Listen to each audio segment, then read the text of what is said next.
Mga ka-ventures, magandang araw. Dito tayo ngayon dadaan sa Skyway. Actually, it's my first time po na dadaan. Bago ang lahat, pa-like, share, at pa-subscribe naman po ng ating channel. Ayan, ka-ventures, we're going to entry Skyway, going to Calamba.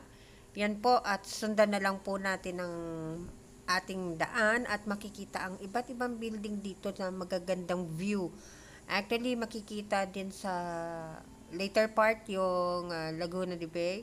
So, napakaganda po dito sa Skyway na ito. At napakataas po kasi, kaya kitang-kita sa baba.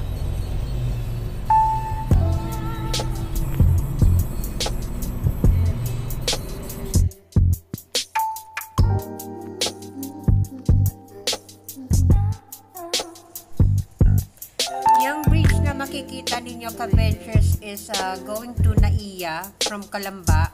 So, yan makikita nyo po, sobrang taas.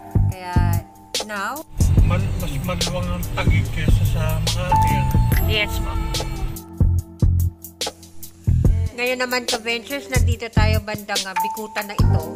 So, yan po, matatanawan natin ang mga iba't ibang building dito along Bikutan. Ayan na po, exit natin dyan.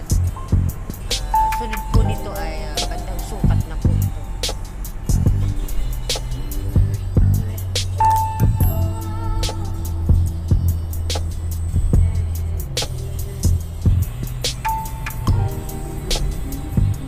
Ayan ka-ventures, we're on Sukat na. Exit. The left side, ito naman po ang Laguna de Bay na matatanawan ninyo. Dito pa rin po tayo bandang Sukat ka-ventures.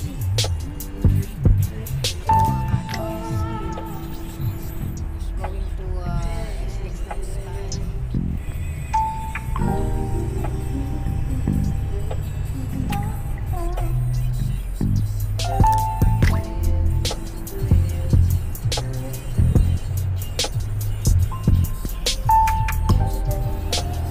Alabang na to, no?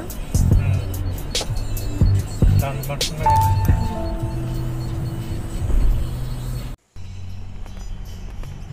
Ka-ventures, this is the last part of this Skyway. So, dito na tayo sa SLEX. Ang exit natin nito ay Calamba na po, ang ka-ventures. Again, nothing ventured, nothing gained. Maraming salamat ka-ventures sa panonood ninyo ng aking video at sa uulitin. Salamat po!